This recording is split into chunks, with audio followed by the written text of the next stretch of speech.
Hello दोस्तों, welcome to अपनी पाठशाला। मैं आज आपके लिए पुस्तकालय विज्ञान के नए टॉपिक, संदर्भ एवं सूचना स्रोत के कुछ महत्वपूर्ण बहुविकल्पीय प्रश्नों को लेकर आया हूं, जो निश्चित रूप से आपके आगामी बिहार पुस्तकालय पात्रता परीक्षा के लिए उपयोगी साबित होगा।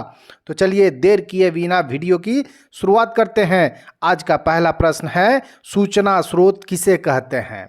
तो जिन स्रोतों से हमें सूचनाएं प्राप्त होती हैं या जिन स्रोतों से हम सूचना प्राप्त कर सकते हैं, उन्हीं स्रोतों को हम सूचना स्रोत कहते हैं।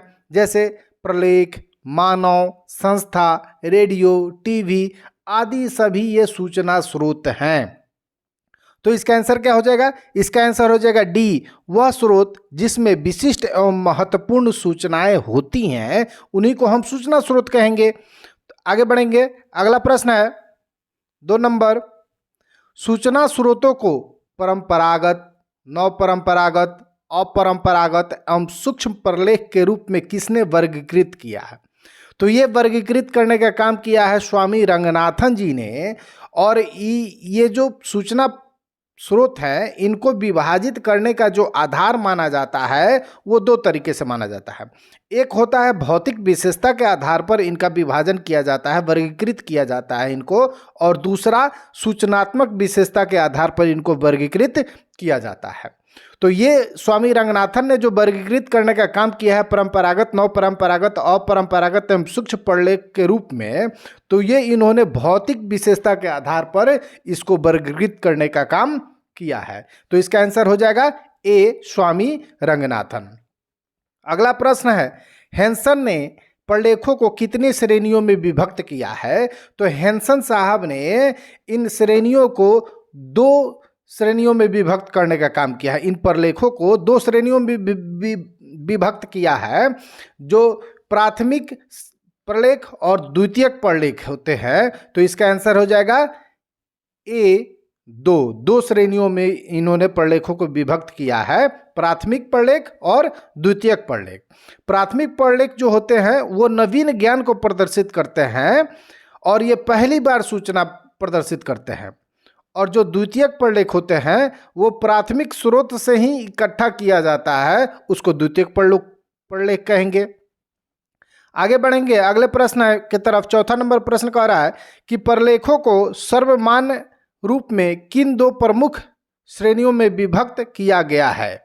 तो वो हो जाएगा आंसर इसका सी, प्रलेखीय और अप्रलेखीय।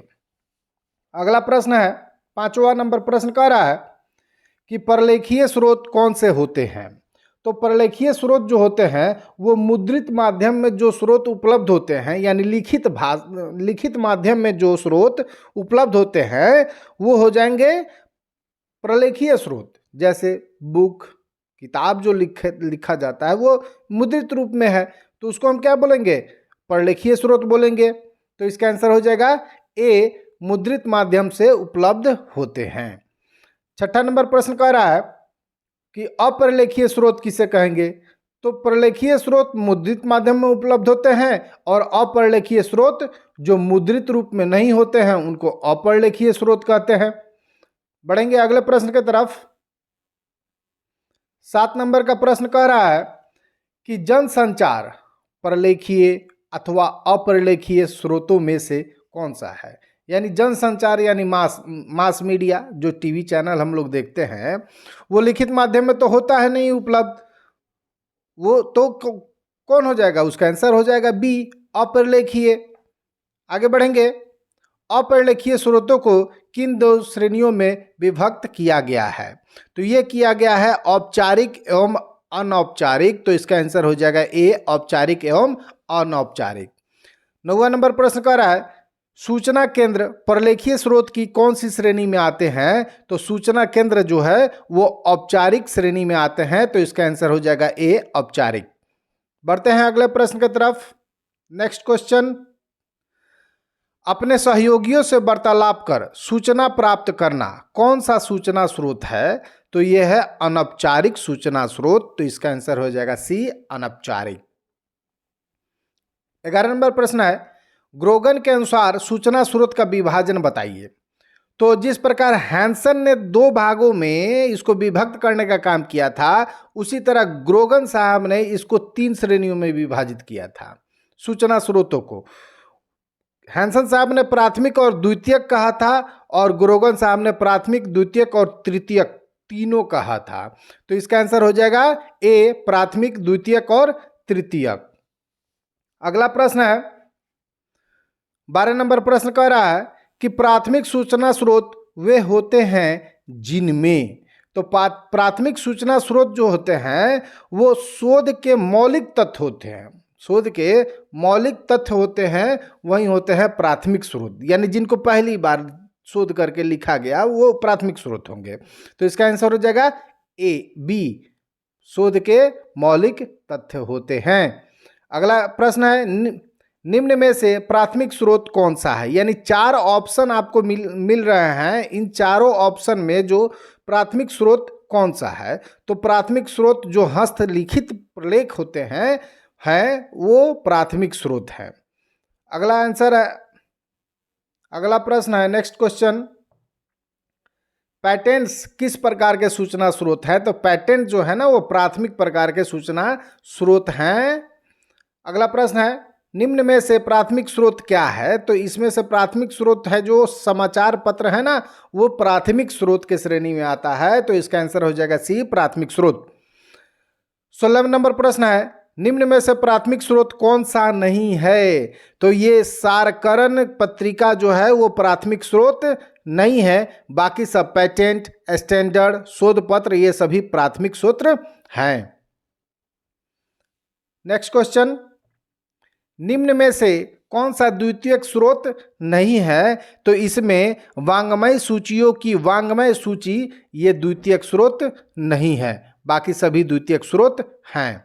अगला प्रश्न है सारांशकरण, अनुक्रमणिकाकरण पत्रिकाएं स्रोतों के किस वर्ग में आते हैं, तो ये आते हैं द्वितीयक वर्ग में। तो इसका आंसर हो जाएगा बी, द्वितीयक। अगला प्रश्न है पैम्पलेट्स किस सूचना स्रोत के अंतर्गत आते हैं, तो पैम्पलेट्स जो है वो द्वितीयक सूचना स्रोत के अंतर्गत आते हैं। तो इसका आंसर हो जाएगा बी। अगला प्रश्न है निर्देशिका निम्न में से कौन से संदर्भ स्रोत हैं, तो ये है द्वितीयक, इसका आंसर हो जाएगा बी। 21 नंबर प्रश्न कह रहा है साहित्य की दिग्दर्शिका कौन सा स्रोत है, तो ये भी हो जाएगा बी, द्वितीयक। अगला प्रश्न है 22 नंबर, निम्न में से कौन सूचना स्रोत के द्वितीयक स्रोत नहीं है, तो द्वितीयक स्रोत इसमें नहीं है, उसको खोजना है। यानी अब्दकोश, पाठ्यपुस्तक, डाइजेस्ट ये सभी प्राथमिक स्रोत हैं, जबकि थीसिस जो है ना वो प्राथमिक स्रोत है, बाकी सभी द्वितीयक स्रोत हैं। तो थीसिस क्या हो जाएगा, इसका आंसर सी, थीसिस सही होगा। अगला प्रश्न है तृतीयक स्रोतों में प्रस्तुत की गई सूचना किसकी सूचना पर आधारित होती है, तो तृतीयक स्रोतों में जो सूचना प्रदर्शित होती है वो प्राथमिक और द्वितीयक दोनों के आधार पे होती है। तो इसका आंसर हो जाएगा डी, प्राथमिक एवं द्वितीयक स्रोत। अगला प्रश्न है शोध पत्रिकाएं कौन से प्रकार के स्रोत हैं, तो शोध पत्रिकाएं हैं जो प्राथमिक प्रकार के स्रोत हैं। तो इसका आंसर हो जाएगा ए। अगला प्रश्न है प्रलेखों के अनुवाद कौन से स्रोत में गिने जाते हैं, तो प्रलेखों के जो अनुवाद होते हैं वो तृतीयक स्रोत में गिने जाते हैं। तो इसका आंसर हो जाएगा सी, तृतीयक। 26 नंबर प्रश्न है ग्रंथालयों में प्रश्नकर्ता के प्रश्नों का उत्तर प्रदान करने के लिए हेतु जिस पाठ्य सामग्री का उपयोग किया जाता है वो क्या कहलाती है, तो वो कहलाती है संदर्भ स्रोत। तो इसका आंसर हो जाएगा डी, संदर्भ स्रोत। आगे बढ़ते हैं शब्दकोश, विश्वकोश, निर्देशिकाएं आदि को निम्न में से क्या कहना अधिक तर्क संगत होगा, तो इसको संदर्भ स्रोत कहना अधिक तर्क संगत होगा। तो इसका आंसर हो जाएगा डी, संदर्भ स्रोत। 28 नंबर प्रश्न कह रहा है निम्न में से कौन सी संदर्भ स्रोत की विशेषता नहीं है, तो इसमें निहित पृष्ठों की संख्या अधिकतम 300 तक होती है, ये इसकी विशेषता नहीं है, बाकी सभी इसके विशेषताएं हैं। तो इसका आंसर हो जाएगा सी। अगला प्रश्न है 29, संदर्भ स्रोतों का मूल्यांकन करना क्यों आवश्यक है? तो ये कह रहा है कि ग्रंथालय हेतु उसकी उपादेयता एवं उपयोगिता ज्ञात करने के लिए यह आवश्यक है कि संदर्भ स्रोतों का मूल्यांकन किया जाए। तो इसका आंसर हो जाएगा ए, ग्रंथालय हेतु उसकी उपादेयता एवं उपयोगिता ज्ञात करने हेतु। अगला प्रश्न है, संदर्भ स्रोत के मूल्यांकन के मापदंड का प्रथम कारक क्या है? तो इसका प्रथम कारक जो है वो संदर्भ स्रोत का उद्देश्य है। तो इसका आंसर हो जाएगा ए, संदर्भ स्रोत का उद्देश्य। अगला प्रश्न है, संदर्भ स्रोत के मूल्यांकन के मापदंड का सर्वाधिक महत्वपूर्ण कारक क्या है? तो इसका सर्वाधिक महत्वपूर्ण कारक जो है वो विषय क्षेत्र है। तो इसका आंसर हो जाएगा बी, विषय क्षेत्र। 32 नंबर प्रश्न कर रहा है, ज्ञान के संग्रह के रूप में किस संदर्भ स्रोत को जाना जाता है? तो ज्ञान के संग्रह के संदर्भ स्रोत को जाना जाता है विश्वकोश के रूप में। तो इसका आंसर हो जाएगा बी, विश्वकोश। 33 नंबर प्रश्न कर रहा है कि जो संदर्भ स्रोत संपूर्ण ज्ञान राशि को अपने में समाहित किए रहता है वो क्या कहलाता है? तो जो सबको अपने में समाहित कर लेता है वो विश्वकोश कहलाता है। तो इसके आंसर हो जाएगा सी, विश्वकोश। अगला प्रश्न है, अजंता आर्ट्स की पृष्ठभूमि ज्ञात करने हेतु सर्वाधिक उपयुक्त स्रोत कौन सा है? तो इसका भी आंसर हो जाएगा बी, विश्वकोश। अगला प्रश्न है, विश्वकोश में क्या सूचना सामग्री निहित होती है? तो विश्वकोश में जो होती है सभी प्रकरणों पर वर्णानुक्रम में व्यवस्थित सामग्री होती है। तो इसका आंसर हो जाएगा बी। आगे बढ़ेंगे, 36 नंबर प्रश्न कह रहा है कि विश्व में सर्वाधिक लोकप्रिय विश्वकोश कौन सा है? तो विश्व में सर्वाधिक जो लोकप्रिय विश्वकोश है वो है एनसाइक्लोपीडिया ब्रिटेनिका। तो इसका आंसर हो जाएगा ए, एनसाइक्लोपीडिया ब्रिटेनिका। अब अगला प्रश्न कह रहा है कि एनसाइक्लोपीडिया ब्रिटेनिका की सही वर्तनी यानी स्पेलिंग क्या है? तो इसकी जो सही स्पेलिंग है वो है ENCYCLOPAEDIA, यानी डी वाला आंसर इसका करेक्ट आंसर है। तो ये क्या हो जाएगा इसका करेक्ट आंसर? डी। आगे बढ़ेंगे, 38 क्वेश्चन नंबर 38 कह रहा है कि एनसाइक्लोपीडिया ब्रिटेनिका कहाँ से प्रकाशित होती है? तो ये प्रकाशित होती है शिकागो से। तो इसका आंसर हो जाएगा सी, शिकागो। अगला प्रश्न है, एनसाइक्लोपीडिया ब्रिटेनिका का स्कॉलर संस्करण कौन सा है? तो इसका जो स्कॉलर संस्करण है वो 9वां संस्करण है, यानी 9वां संस्करण इसका स्कॉलर संस्करण है। तो ये क्या हो जाएगा इसका आंसर? ए। अगला प्रश्न है, न्यू साइक्लोपीडिया ब्रिटेनिका कितने भागों में प्रकाशित होती है? तो न्यू साइक्लोपीडिया ब्रिटेनिका जो है वो 3 भागों में प्रकाशित होती है। तो इसका आंसर हो जाएगा A3। अगला प्रश्न है, 41 नंबर प्रश्न कह रहा है कि न्यू साइक्लोपीडिया ब्रिटेनिका का माइक्रोपीडिया कितने खंडों में है? तो इसका माइक्रोपीडिया जो है वो 10 खंडों में विभाजित होता है। तो इसका आंसर हो जाएगा बी, 10। 42 नंबर प्रश्न कह रहा है कि न्यू साइक्लोपीडिया ब्रिटेनिका के प्रोपीडिया का भाग का प्रयोग किस हेतु किया जाता है? तो इसको वर्गीकृत विषय अनुक्रमणिका के लिए किया जाता है। तो इसका आंसर हो जाएगा डी। अगला प्रश्न है, 43 नंबर प्रश्न कह रहा है, न्यू साइक्लोपीडिया ब्रिटेनिका का कौन सा भाग तत्काल संदर्भ हेतु उपयोगी होता है? तो वो है प्रोपीडिया। प्रोपीडिया जो है ना भाग, वो तत्काल संदर्भ हेतु उपयोगी होता है। तो इसका आंसर हो जाएगा बी, प्रोपीडिया। 44 नंबर प्रश्न कह रहा है कि एनसाइक्लोपीडिया ब्रिटेनिका के भाग 3 प्रोपीडिया में क्या निहित होता है? तो इसमें निहित होता है ज्ञान की रूपरेखा। तो इसका आंसर हो जाएगा बी, ज्ञान की रूपरेखा।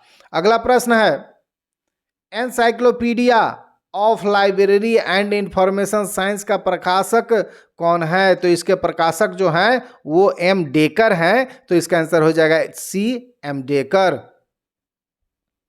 अगला प्रश्न है 46 नंबर प्रश्न कह रहा है कि encyclopedia of library and information science के संपादक कौन है? तो इसके जो संपादक हैं वो Allen Kent and Harold Lancour हैं, तो इसका आंसर हो जाएगा B, Allen Kent and Harold Lancour. अगला प्रश्न है 47 नंबर प्रश्न कर रहा है कि एनसाइक्लोपीडिया अमेरिकाना कहाँ से प्रकाशित होता है? तो ये प्रकाशित होता है न्यूयॉर्क से, तो इसका आंसर हो जाएगा सी, न्यूयॉर्क। अगला प्रश्न है एनसाइक्लोपीडिया अमेरिकाना का प्रकाशक कौन है? तो इसके प्रकाशक जो है ना वो ग्रालियर इसको पढ़ेंगे ग्रालियर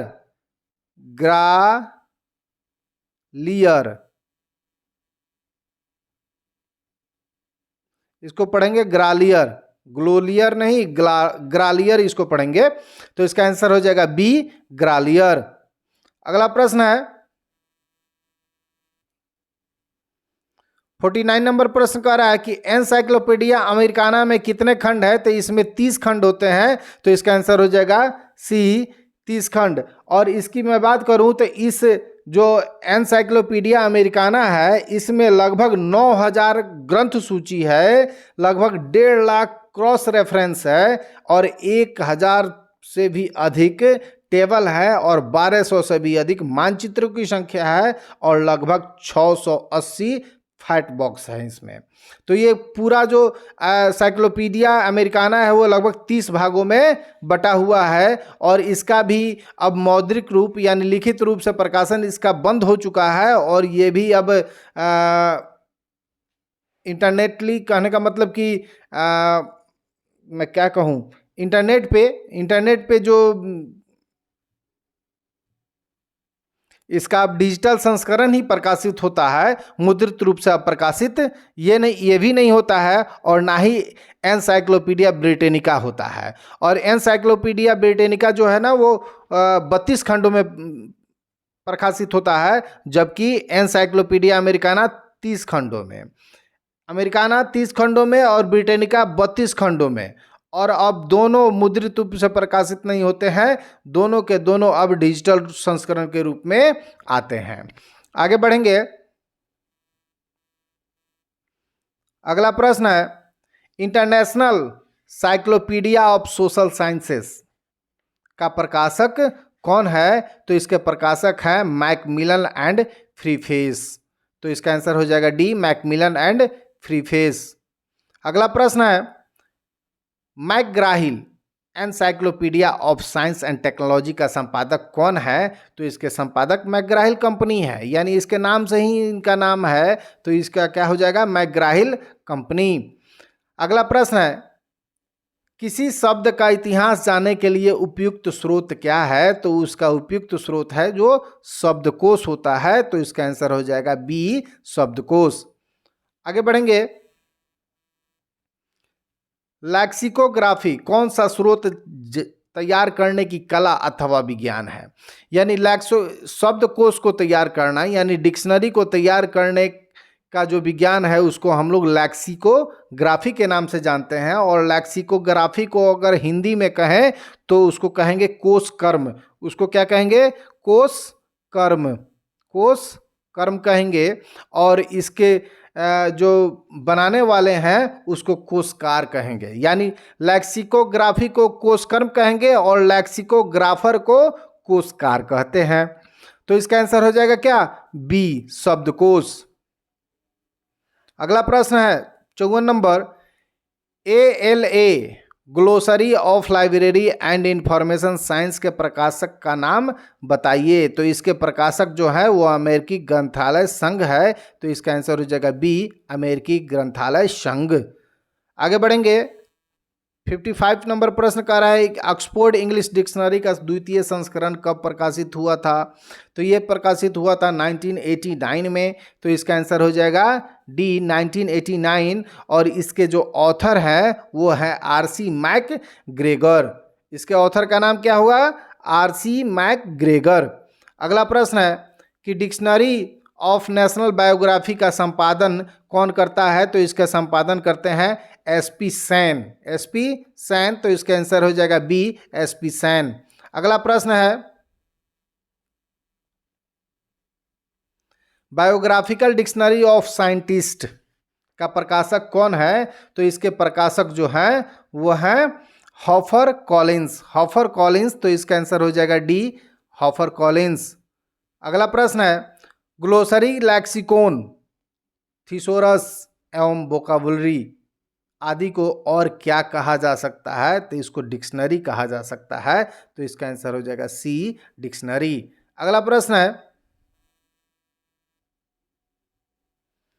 59 नंबर प्रश्न कर रहा है कि ऑक्सफोर्ड इंग्लिश डिक्शनरी एवं वेस्टर्ड थर्ड न्यू इंटरनेशनल डिक्शनरी किस प्रकार के शब्दकोश है? तो यह है विवरणात्मक शब्दकोश, तो इसका आंसर हो जाएगा ए, विवरणात्मक शब्दकोश। 60 नंबर प्रश्न कर रहा है कि शब्दकोश तैयार करने वाले को क्या कहा जाता है? तो शब्दकोश तैयार करने वाले को कोशकार कहा जाता है और इंग्लिश में इसको लैक्सिकोग्राफर कहा जाता है, तो इसका आंसर हो जाएगा बी, लैक्सिकोग्राफर। दोस्तों, अभी तक आपने मेरे चैनल को सब्सक्राइब नहीं किया तो प्लीज़ चैनल को सब्सक्राइब कर ले, बेल आइकन को दबा ले ताकि नए वीडियो का नोटिफिकेशन आप तक पहुंच सके। वीडियो को लाइक करें और ज़्यादा से ज़्यादा शेयर करना ना भूलें। दोस्तों, अभी तक आपने मेरे पिछले वीडियो को नहीं देखा है तो उसका लिंक, प्लेलिस्ट का लिंक मैं डिस्क्रिप्शन बॉक्स में दिया जा रहा है, वहाँ से जाकर दे सकते हैं, नहीं तो चैनल के प्लेलिस्ट में जाकर आप सभी वीडियो को, पिछले सभी वीडियो को आप देख सकते हैं। आज के लिए इतना ही, फिर मिलेंगे अगले वीडियो के साथ इसी टॉपिक के कुछ महत्वपूर्ण प्रश्नों के साथ। तब तक के लिए जय हिंद, जय भारत, जय बिहार।